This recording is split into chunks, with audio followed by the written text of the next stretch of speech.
Eating Active Living work group meeting. Happy to see you all and hope everyone is enjoying the sunshine today. To get us started this afternoon, if folks would like to unmute and introduce yourself with your name, your organization, and a quick question for you all, how can the HEAL work group support you this month?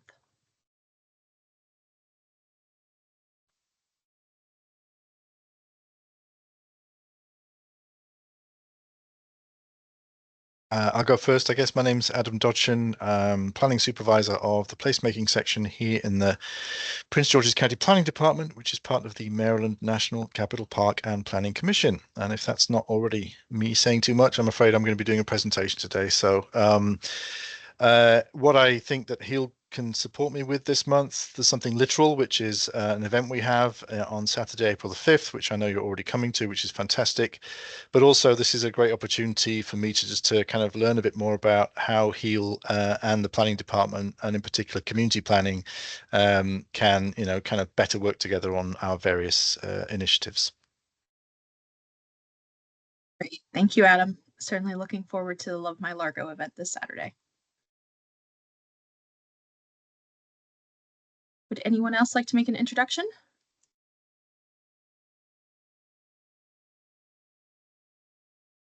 Good afternoon. I'm Anthony Nolan, Division Chief for Special Programs. I'm with the Department of Parks and Recreation for Prince George's County, also with the Maryland National Capital Park and Planning Commission. So good afternoon, everyone. Oh, and we've just, I'll defer to our health and wellness representatives, but we just kicked off our Fitness in the Park program this past Saturday. We had a big kickoff at Watkins Regional Park, and they've already started programming for the rest of the spring. Excellent. Thank you for the update. Good afternoon, everyone. Thank you, Anthony, for saying that about the spring kickoff. This is Devin Hardesty. I'm with the Health and Wellness team with the Special Programs Division. So we did have our kickoff this weekend. It started off our Fitness and Yoga in the Parks season, and that went really well. I apologize for not being on camera. I just left a graduation class for our Fit and Strong program, which is going really well. So nice to be with you all. Happy, good afternoon. Happy Wednesday.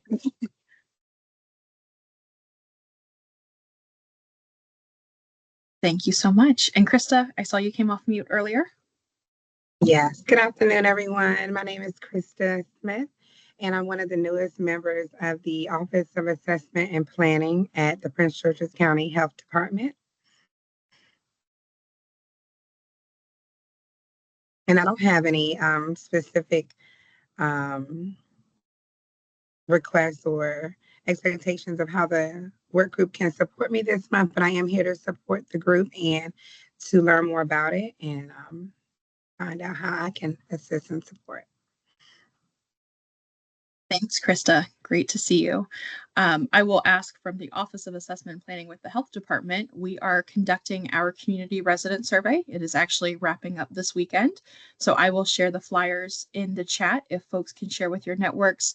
The survey is available in English, French, and Spanish, and should take folks about 5 to 10 minutes to complete. It's going to ask some general questions about folks' experience accessing healthcare related resources in the community, the resources to meet their social needs. What are we doing well? What could we be doing better at?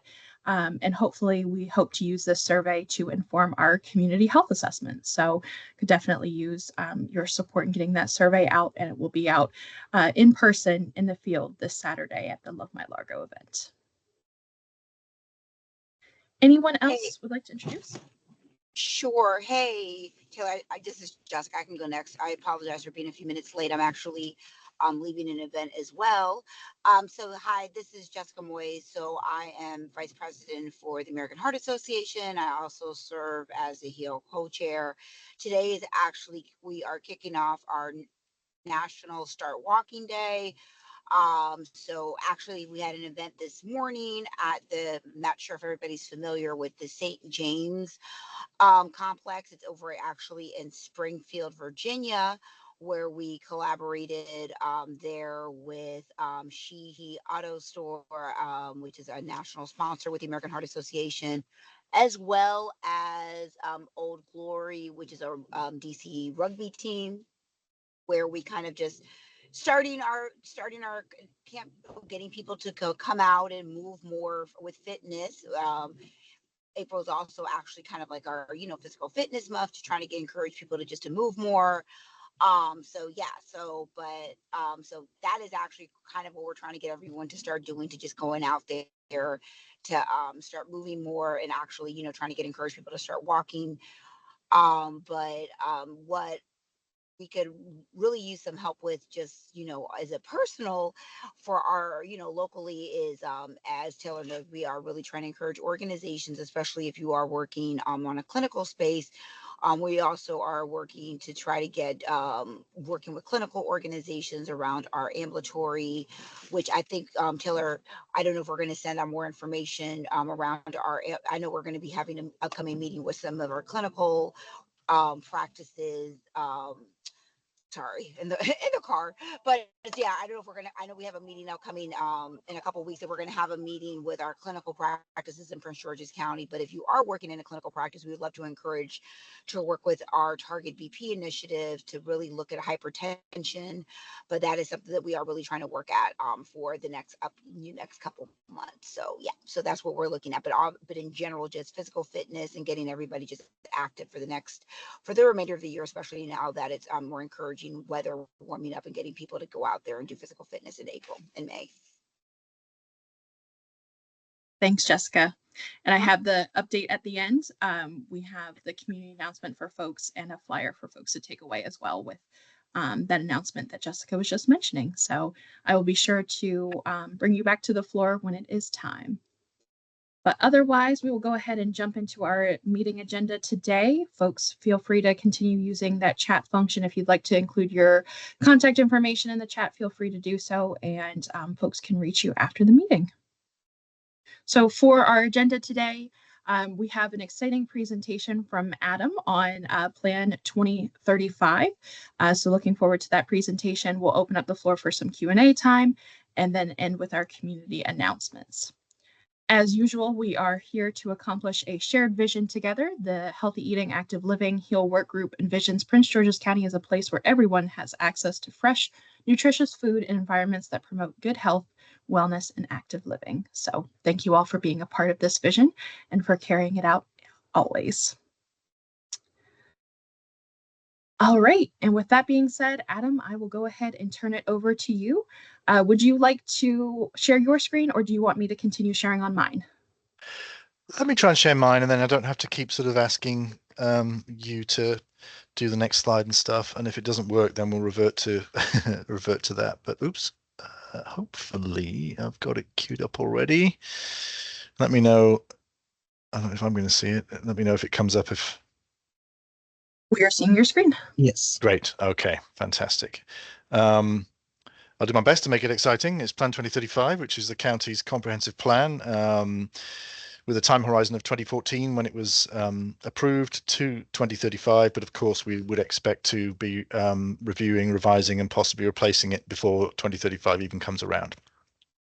So what I want to do is just go through kind of an overview of what was in Plan 2035 a little bit, because I know we've got people in the room with different kind of knowledge of it. Was anybody on this call involved in its inception between sort of 2011 and 2014?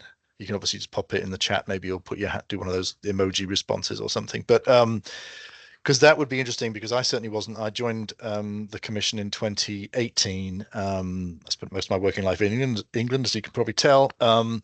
And so, yeah, I didn't join until 2018, so I wasn't involved in the inception. So anybody has any questions about why something happened, I may have to get back to you, because I don't have all of that knowledge. But if anybody is on the call who was involved, that would be really great. So I'll go to the next slide. No, I won't. Now I'll go to the next slide. So Plan 2035, just to give you a little brief background, it replaced the original general plan, the older general plan, which was the 2002 plan. And I'll come and touch on some of the details as to precisely what it did that was kind of significantly different from the general plan of 2002.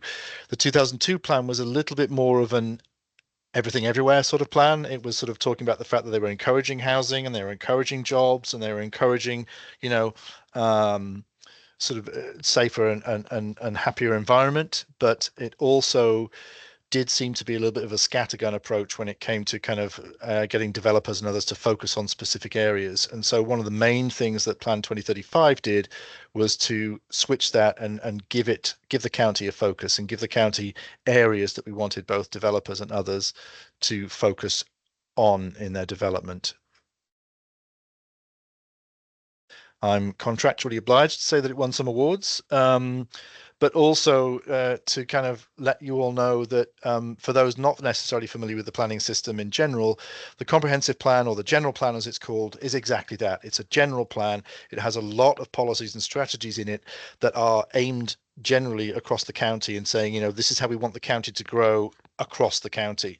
There are currently 38 active master and sector plans in the county, and they are area specific. The oldest of those, which is still active, was adopted back in 1989. But subsequent plans in that area, that's the Langley Park, College Park, Greenbelt area. But there have been subsequent plans in and around that geography that have kind of drilled holes into that old plan, but it still exists, at least in part. And the most recent was approved in 2023, which was it might have been 2024 actually. It was the Bowie, Mitchellville and area master plan. So those 38 master plans sit beneath the general plan. They are intended to help the general plan's policies be brought to life, and so they just provide local focus. So they are not supposed to talk across the general plan, but as you already heard me say, many of those plans were approved before 2014. So many of those plans are, while not actually, from a planning perspective, while not out of date, they don't necessarily chime with everything that's in Plan 2035 because they were written before it came out. So we do have that kind of slightly uneasy relationship between some of our planning documents. But if there's a difference of kind of direction, then Plan 2035 prevails over any of the older plans. There won't be a quiz on this at the end, so you're okay. Plan 2035 has 8 different elements, which are basically the chapters. And I didn't realize there was animation on the screen. So there we go. That was the exciting part of the presentation. There are these 8 elements. As you can see, healthy communities is one of those. And obviously, I'm going to be providing quite a lot of focus on that for the remainder of the presentation because of the audience. Because Taylor asked me to. So that's what I'll be coming back to. But I just wanted to let you know that these are the topics, if you like, that it covers. So everything from how we plan our land use to how we factor in what that does to the economy, to how people move around, to the contribution that the natural environment can play, a more specific look at housing and neighborhoods, and obviously a recognition that there's a significant, a great cultural heritage in the county and what we could do to preserve that both in building and also in human interaction, and then the public facilities, the schools, etc. So I also wanted to give a quick kind of overview of the county. I'm sure most people are familiar with it. It's almost exactly 500 square miles. I don't know why we were obsessed with showing how many DCs you could fit inside the county, but we said it was about 7. And at the moment, this is taken from the 2022 update. I think it's approaching 1 million residents. When Plan 2035 was approved in 2014, it was 800 and something thousand. So it's a rapidly growing population, and we know it's going to get over 1 million, likely before the end of the time horizon of 2035. And again, showing people mostly outside of the county that it's a bigger county than several states or some states. Significant area to plan for. So when I mentioned the fact that there was sort of an everything everywhere approach in the 2002 plan, what you can see is that while it did designate specific centers, and some of those were kind of designated at a regional level, those centers were only to attract just under 1/3 of all growth. Whereas in Plan 2035, those centres are designated to attract 3/4 of all planned growth in the county, a significant change. Now, obviously, the development industry can't do that overnight, but what we realised as a county was that, without this, this kind of continued auto-dependent suburban sprawl, the more kind of bedroom style community where everyone is a commuter into DC or perhaps up to Baltimore or somewhere else. It's about driving an economy, stopping those daily commutes going all out of the county, and thinking about how those suburban areas can be better developed so that they're more walkable. National Harbour is obviously a prime example of that. You may have to drive to get to it if you don't live there, but once you've driven there, you can park your car and spend most of the day walking around without feeling the need to get back in it and go somewhere else, which isn't the case for lots of the county, as we all know as residents.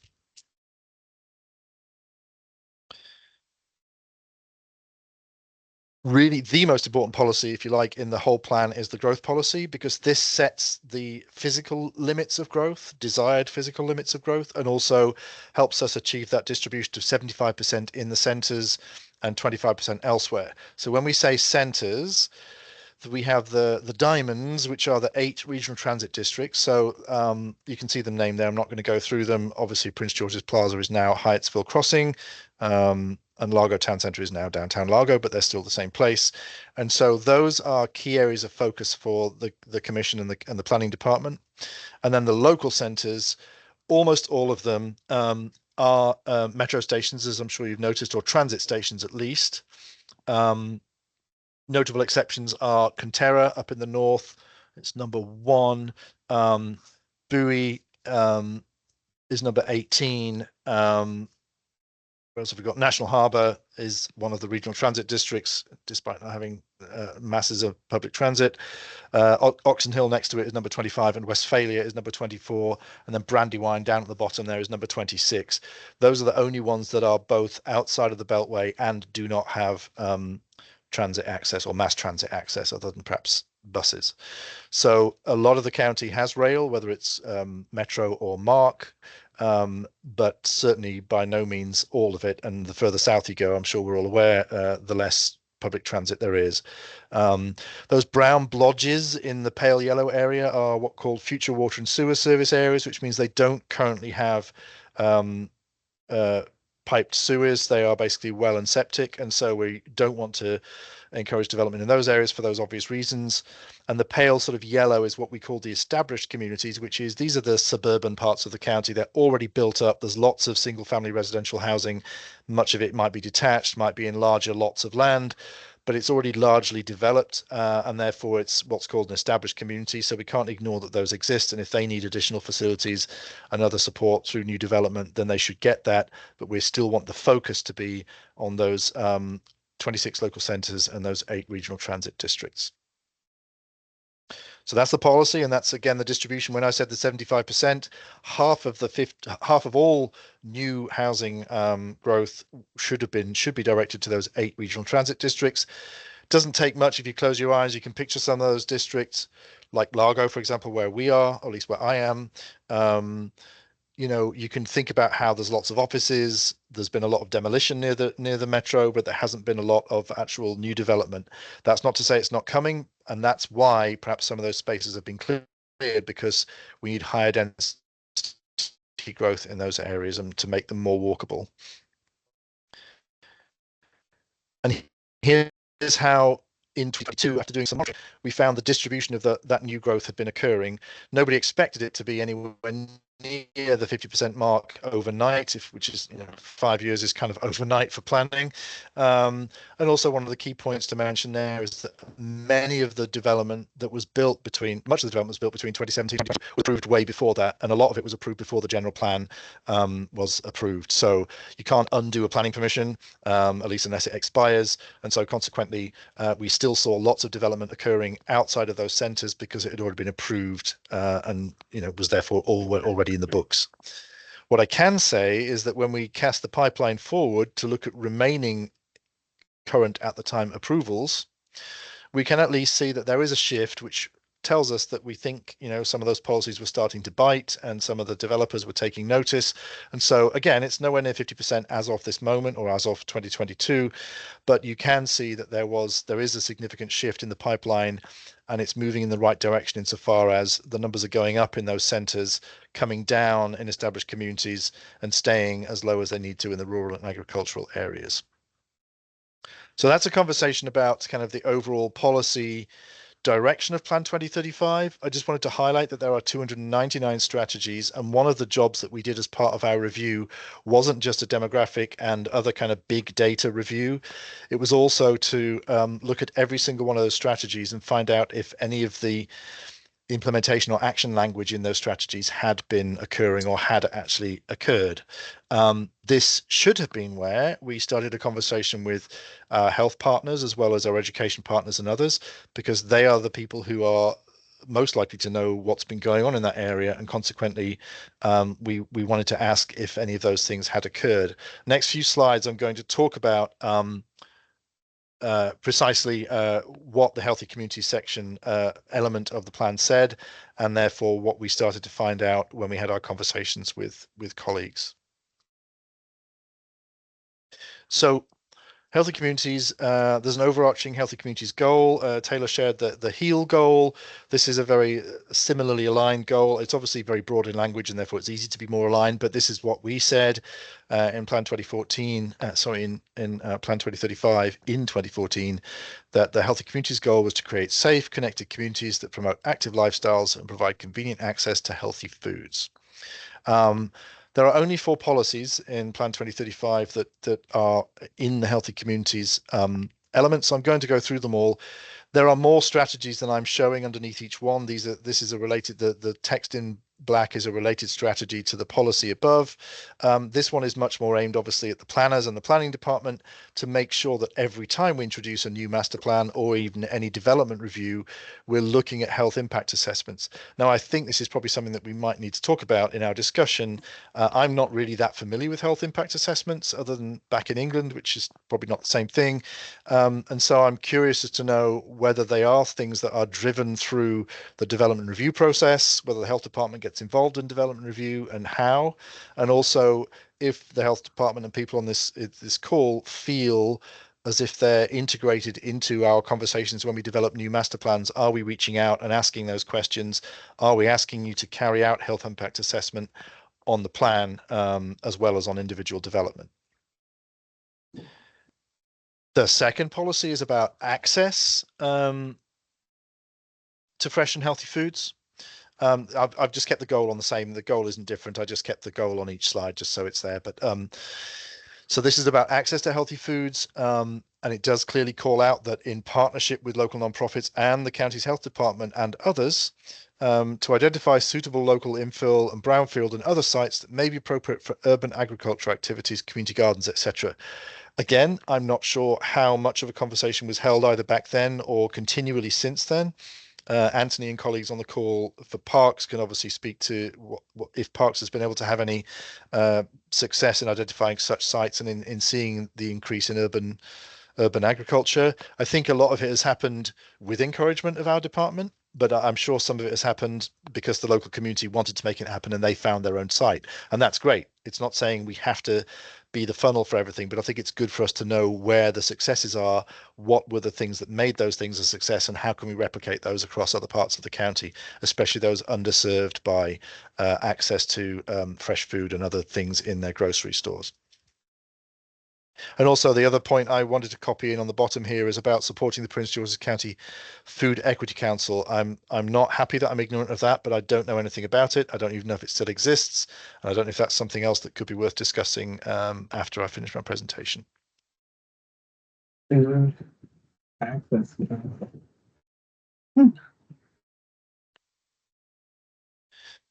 The last 2 policies in the element, the healthy communities element, are about education, about increasing awareness, improving awareness. So we've had that general goal of giving of working in the planning process. We have another policy related to access, and then these 2 policies are related to education and helping people understand and learn more about access.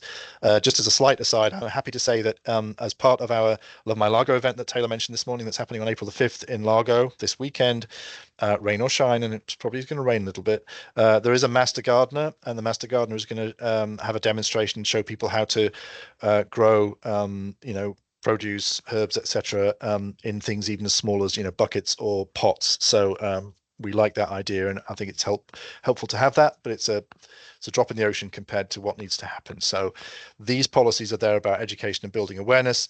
I would like to ask if anybody knows whether the planning department assisted the health department with education efforts as outlined in that 2011 to 2014 health improvement plan, and indeed in any ongoing updates to the health improvement plan. Has the planning department been available? Has the planning department been able to contribute in any meaningful way to the health improvement plan? So those are the policies and strategies in Plan 2035 as they relate to health and healthy communities. I did want to also touch upon monitoring, because in conversations with Taylor and others, obviously one of the key parts of the plan is not just writing it, but is also figuring out whether it's working. And so moving on to monitoring, the plan has this set of indicators, and the very simple metric that we do for every 5-year review, and we've obviously only done one 5-year review so far, but the second one is being written as we speak, is to determine whether these high overarching goals and are going to be met through acting out of our policies and strategies. But it's saying that the indicator is very simple. Is it going up or down? There isn't a question of should it increase by X%, and maybe that's something we can talk about. But these indicators are simply better or worse indicators. Is it getting better? Is it getting worse? Or is it increasing or decreasing? And sometimes, of course, we want it to decrease, such as obesity rates. So that's why they're presented very simply. Just here's a target. Do we want the target to increase or decrease? And then let's monitor and find out whether that has happened, and then work on whether we need to do more to make it happen or happen faster. So I wanted to share those indicators with you. The two that relate to health are obesity, overweight rates for adults and youth, and the percent of restaurants that are fast food. Those were the two that were written back in, well, approved in 2014.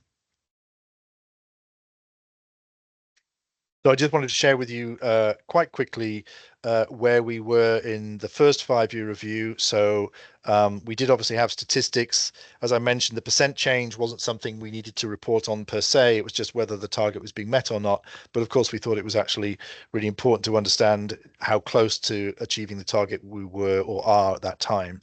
So this is just an overview of those targets, those indicators, and whether they were going in the right direction. And so all of these in green, we had to say positive performance, because decrease could have been a positive performance as well, such as reducing vacancy rates and reducing crime rates and foreclosure rates. So even though the arrow is going down, that's what we wanted it to do. And some more of the indicators that were going had a positive performance are here. The keen-eyed amongst you will have noticed that I've yet to reveal those two health indicators. And you will see that they either had a neutral performance, such as the percent change in the fast food restaurants by square feet for new applications, and also obesity rates, of course, unfortunately going quite significantly in the wrong direction. As reported out in 2022, I confess I can't recall the date that we were able to gather the latest information at that time for the health indicators. Some stuff comes out annually, some stuff less so, and some stuff has to be crunched from things like the census.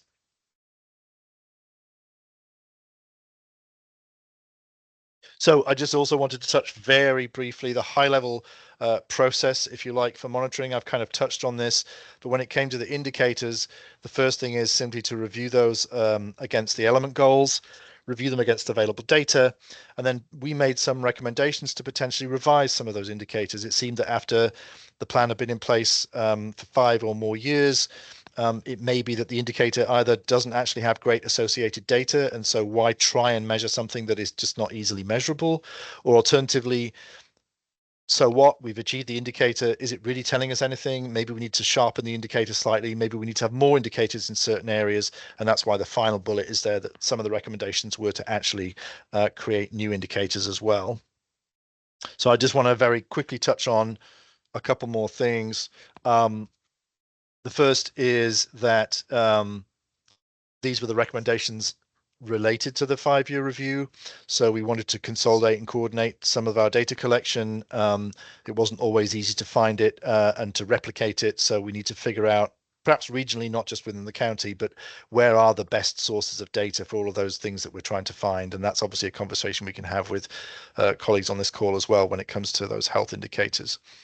and whether we need to prioritize some of them. There was a conversation between the council members in particular of, well, okay, that's working. Is it really important? Or, do some of them have more weight than others? And can we therefore prioritize those strategies that will help us?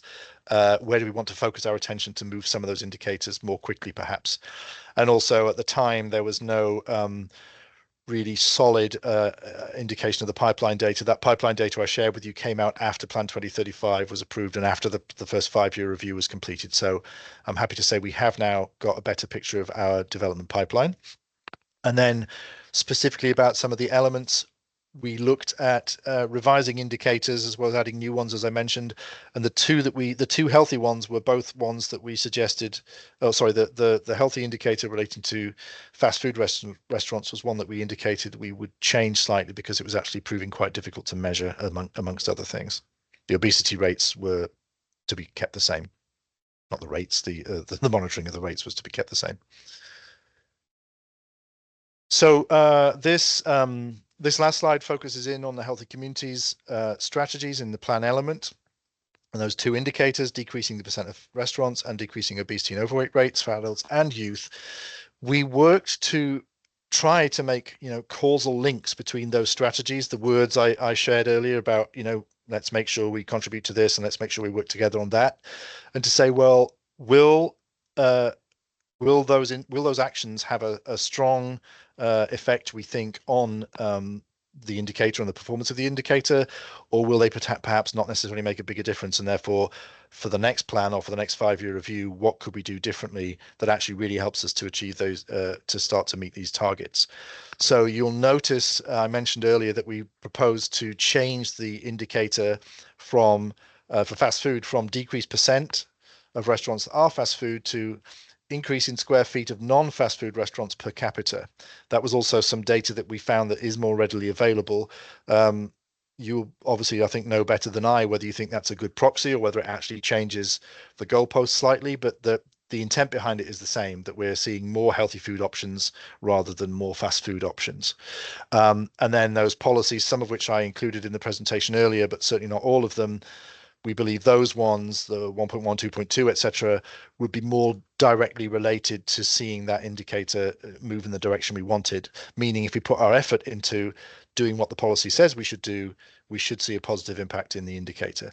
And there are many more policies in the whole plan, not just in the Healthy Communities chapter, that will help us tackle those obesity rates. And you'll see that there just by I know it doesn't help you just by looking at the naming alone, but HC is healthy communities, but the others there, transportation and movement. Obviously, there's a lot of policies in transportation and movement that should help reduce obesity and overweight rates, because we're talking about providing trails and more accessibility for walking and biking and non-vehicular transit of that nature. So it's not just the healthy communities policies we need to focus on, but what are the other policies in the plan which will also help us improve the obesity and overweight rates for adults and youth.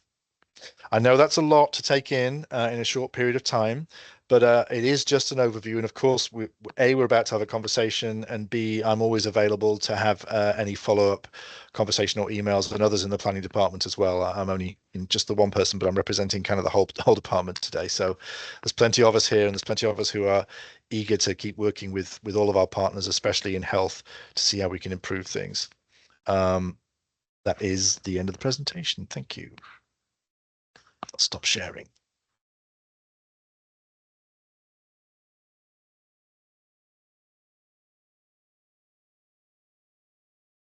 Thank you so much, Adam. Really appreciate that overview. And hopefully folks are starting to see, I wanted to have this presentation today because we talk a lot about what are we going to do next? We want to celebrate our successes, and you can see a lot of our successes really align with what Plan 2035 set out to do in that healthy community section. But as we look to what's next, really aligning with this 5-year update. So I'm happy that we could start this conversation today and hopefully continue this partnership after today's meeting. First, to address your question there, Adam, about urban agriculture, I see, Anthony, you put some information in the chat about an MOU with Eco City Farms for an urban farm location in Riverdale. Yeah, thank you. Yes, we've had that agreement in place for almost a decade, I believe. And it's been a very successful partnership. And they were also key to working with NHRD, Natural and Historic Resource Division, to start an incubator farm over at Watkins Regional Park. This is more of a suburban site, but it's, you know, within that, with the same mind frame of having additional spaces for small farmers, those that are starting out. So incubator, to try to get them acclimated to the opportunity to farm on small plots. And then separately, and I know this isn't part of the urban farm piece, but we do lease approximately 800 to 1,000 acres of farmland within the rural tier. These are properties that we acquired as part of expanding our Parks and Recreation footprint within the county. Part of that's preservation and part of that's for future recreation. And then we host a number of small, farmers markets within urban areas of Prince George's County.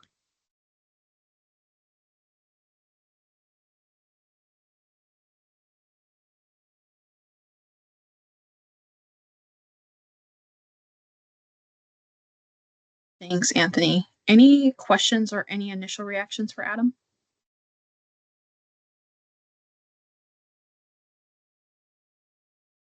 It's a lot to digest. I'm going to drop here in the chat our healthy food priority areas map. Adam, you asked that question about redefining what percent of restaurants that are fast food or not fast food. What we used we used the Retail Environment Food Index.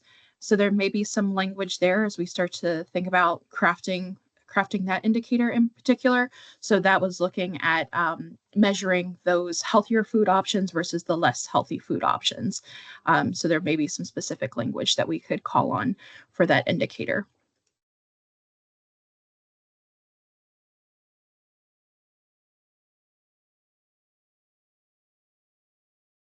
And then in terms of the health impact assessments, another connection we can make, I don't know if we have anyone on here from our health equity work group, but our health equity work group, they've been working towards implementing health and all policies.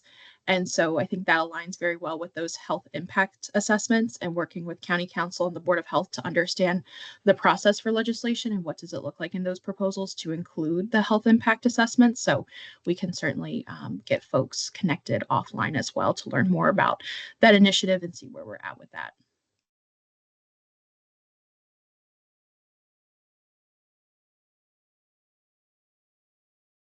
And otherwise, Adam, I know you guys mentioned that you are in the thick of the next 5-year update. Is there any information that you would benefit from this work group?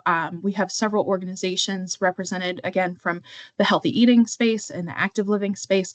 Is there any information that partners could provide or any opportunities for any input from folks on the call? The short answer is definitely yes.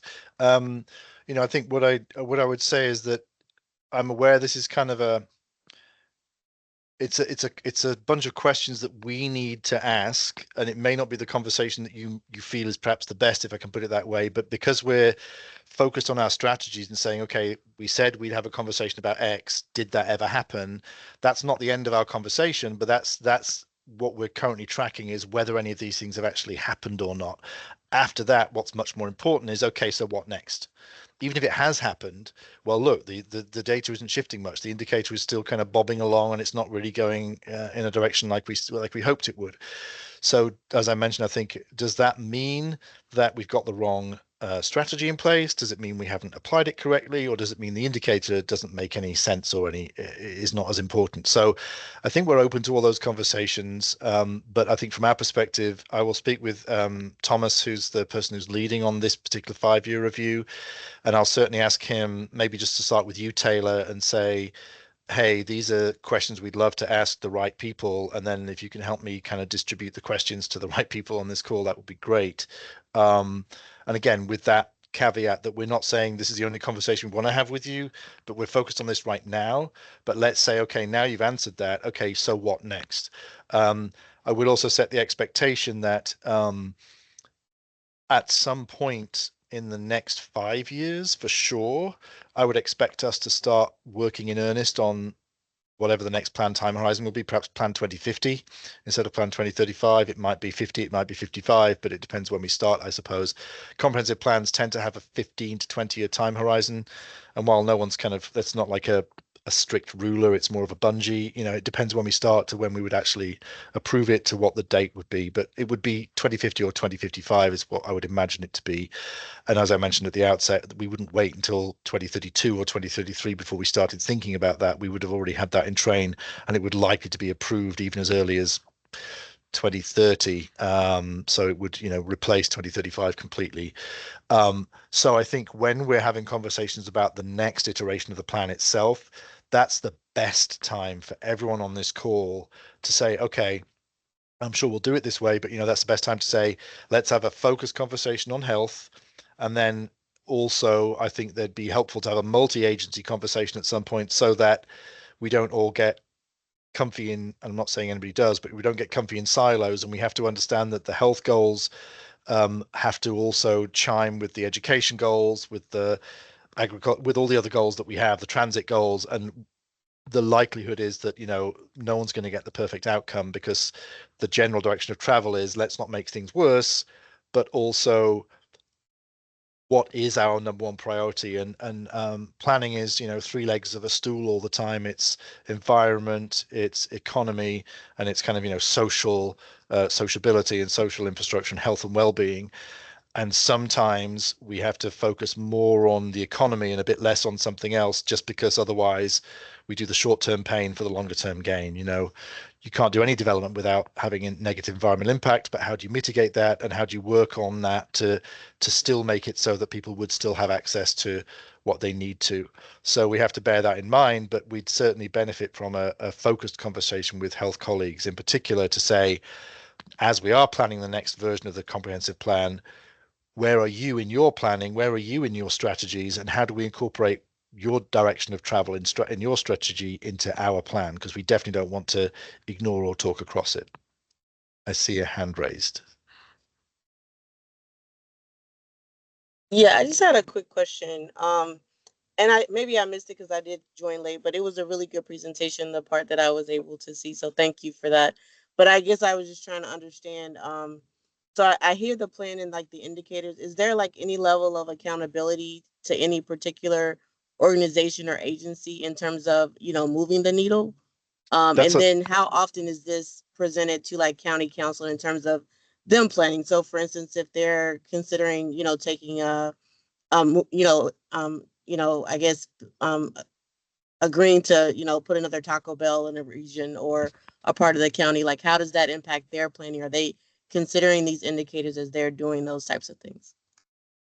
Those are great questions. Thank you very much. The first thing, we kind of did this ourselves first time around 5 years ago, and we said, we think these agencies or these people within the planning department are the most would know the most about who is the most accountable for these things. So how to move the needle, who should be the person we contact in the first place to say, this sounds like a health policy, somebody in the health department. And I know that's very unsophisticated of us, but that was kind of like our starting point is, does it sound like a health department person or not? And if so, can we work to find out precisely who, because there are so many different work programs as there are in planning and parks.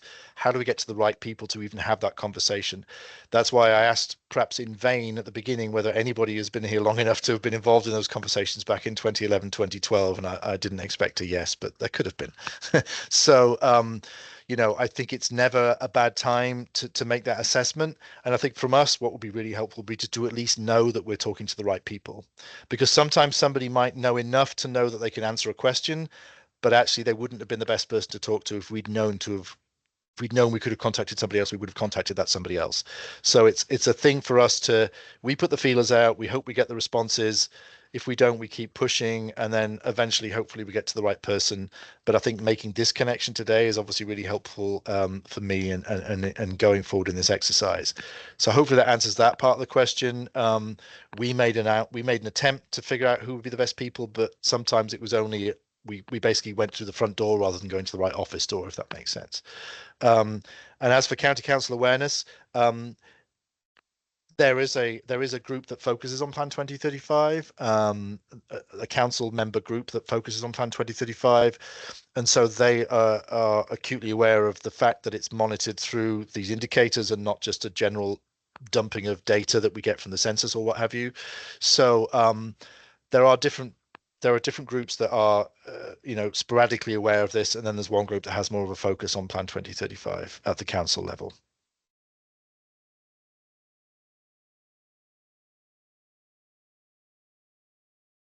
Thank you.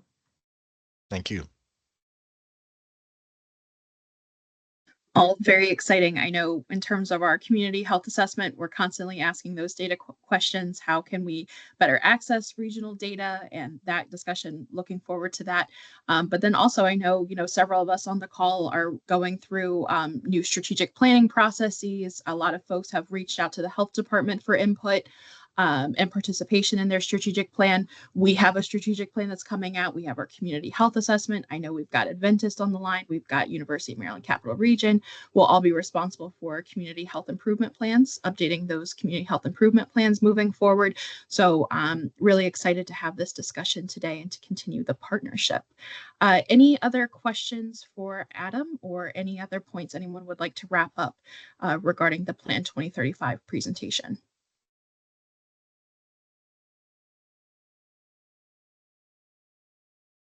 And Adam, I know in your presentation you'd shown the link where folks can go and see the original plan from 2014. They can see the updates.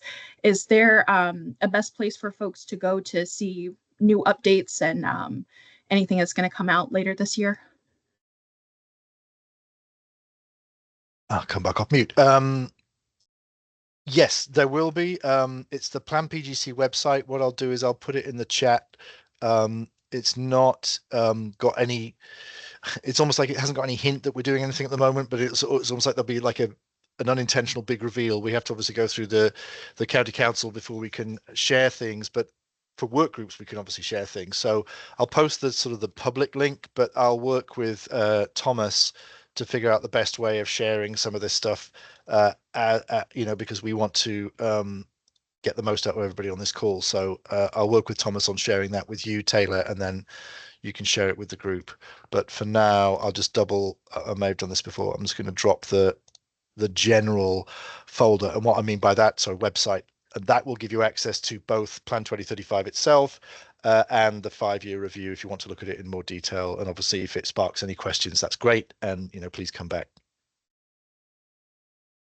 Well, thank you so much, and certainly let us know what work group information you need from us. Happy to get over rosters so you can take a look at who attends the calls, some of our partners who we work alongside, and happy to facilitate any of those connections offline. Fantastic.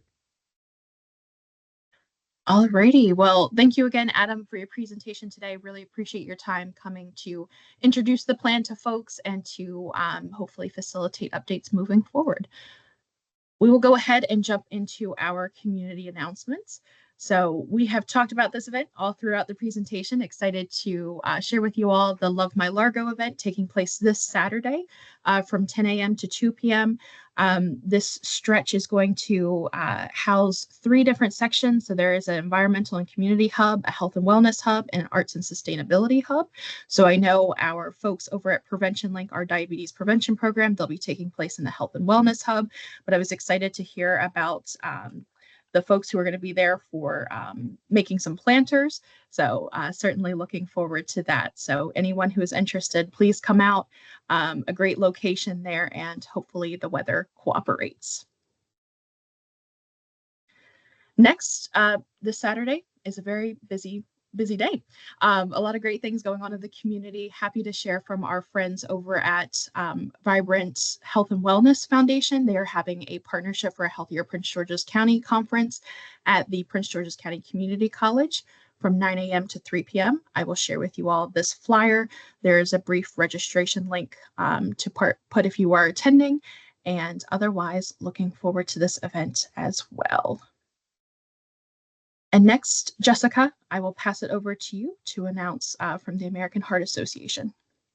Sure. So, we talked a little bit about our Target BP initiative. So just, I know, so in lieu of time, I'll just go very quickly over it. So Target BP is our blood pressure algorithm initiative for clinical or clinic partners. So our target blood pressure algorithm. So any clinic that does hypertension or treats hypertension patients.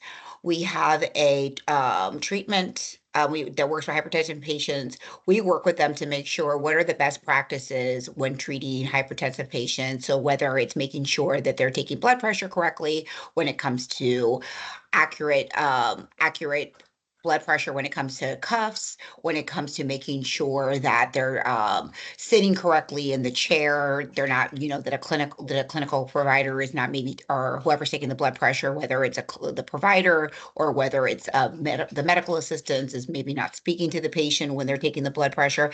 All of that, even down to the calibrating the equipment, we work with making sure that they're doing best practices.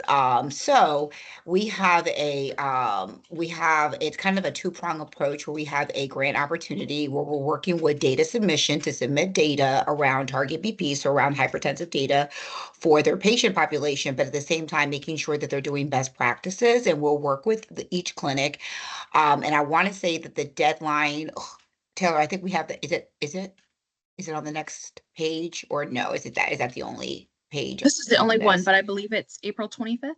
Yes. So the early submission, because I want to say the submission for Target BP this year, I want to say is May 19th for national submission. So the early submission is April 25th. So please get in contact if you are interested. Let me know, or get in contact with Taylor. She will get it to me, and we will do the data submission. And it's very, we will work with you to make sure that you have all the data, and we will get you what you need in order to get your to get the portal set up for you to submit data. But we try to make it as user friendly as possible, and it's pretty similar to probably data submission that you already have submitted in the past. So let me know if you are interested, and we will get the what you need in order to get the data submission tools over to you. So hopefully you will able to apply for the grant opportunity. Wonderful. Thank you so much, Jessica. I will be sure to share out the RFP in our meeting notes. Teams is not wanting to cooperate today and allow me to share documents in our chat here. Okay. It's hit or miss. But any questions or any reactions for Jessica regarding the Target BP opportunity?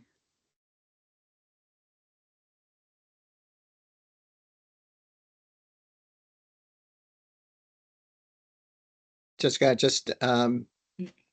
yeah, we would be really open to sharing that with the department at our senior centers, and then just with our general health and wellness unit as well. Sure, absolutely. I can get you, Taylor, I'm gonna actually send you the document that has a little bit more specific. I thought I sent it to you. I apologize. I think I sent it over to you I think that's the document that you shared with the group that meets, the group of clinical practices that meet every other Friday. I think that one has the more specifics about what exactly was required for the grant submission. So I think that's the one that we want to share out with everybody so they know exactly kind of the requirements. Okay, that Yeah. sounds great. I will coordinate with Perfect. you, Jessica. Awesome.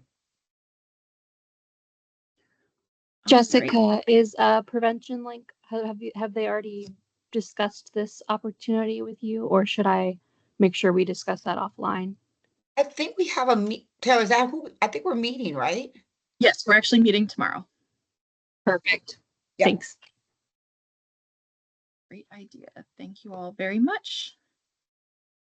All right, and then next, sharing from our friends over at the Maryland Department of Health, starting April 7th, there is a training series available to anyone in the state of Maryland. So it is specifically focused on healthcare professionals, including community health workers, lifestyle coaches, any program administrators, anyone who works in a clinic. There are some, I believe there's 8 trainings that are going to be available online, fully virtual opportunity free to everyone who is interested. And you can see here the topics for those training opportunities. This QR code here, you can scan the QR code to register for the classes. You don't have to sign up for all 8. You can choose however many you would like to participate in. And they are just asking for folks to submit their registration 2 days before the first session. So if they're starting on April 7th, have your registration in by April 5th. So again, I will include this in the meeting notes for anyone who's interested, but feel free to go ahead and scan that QR code and sign up for any of these training opportunities. And next, from our friends over at the School Public Health, the Office of Public Health Practice and Community Engagement, and honoring National Public Health Week next week. They have some exciting events that I will include in our meeting notes, some virtual opportunities for engagement, as well as some in-person opportunities to, again, get to network with fellow public health folks in Prince George's County at the University of Maryland. So looking forward to this, and a very happy early National Public Health Week to everyone. And next, as I mentioned earlier on the call, I'm going to go ahead and drop in the chat here a Google Drive link to our community resident flyers to, again, inform the community health assessment. The survey does close this Sunday. So if you can share with your networks, please get this in front of as many Prince Georgians as possible. It is available to anyone who lives, works, worships, seeks recreation here in Prince George's County. We want to hear their input and get their voices heard in our community health assessment. So please share those flyers. Again, available in English, French, and Spanish, and all of our flyers are translated. So please do share those with your networks, and they can scan the QR code to take that digital survey. And as we wrap up in our last minute, are there any other community announcements anyone would like to share?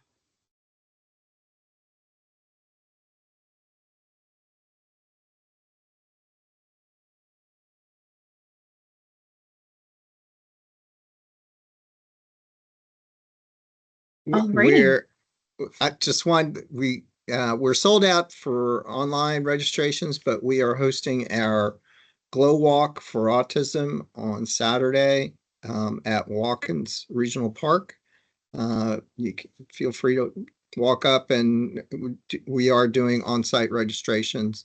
That's I think a walk throughout the regional park, and all the net proceeds go to support scholarships to our summer camps for families with disabilities and or autism. Thanks, Anthony. And is that taking place this Saturday? This Saturday, starting the kickoff is at 6:30. So once you guys have fun at Love My Largo, then you can take a break and then come on, over yeah. to Watkins Park. Great. Actually, I better hear. Anthony, do you have any flyers or anything that you could share? Because we could have them at the event if you wanted that. Oh yeah, definitely. We can. I'll touch base with our outreach unit and get some copies made up. Or I'll get the flyer and forward it. Okay, great. Taylor, and I'll send it to you as well, Adam. But thanks. Taylor, if you can broadcast it to the rest of the team. Absolutely, happy to do so. So I better hear, no one better be bored on Saturday. There's plenty to do, and certainly hope that the weather will hold for you all. Yeah, well. Alrighty. Well, thank you again, everyone, so much for joining. Thank you, Adam, for your presentation. Really looking forward to our next steps together. Our next meeting as a HEAL work group will be Wednesday, June 4th at 12 p.m. But of course, if you need anything in the meantime, you know how to reach me. And again, thank you all very, very much, and a happy early National Public Health Week to you all. Thank you for all that you do in the community. Thank you. Bye-bye. Thank you. Thanks. Thanks, everyone. Bye. Bye.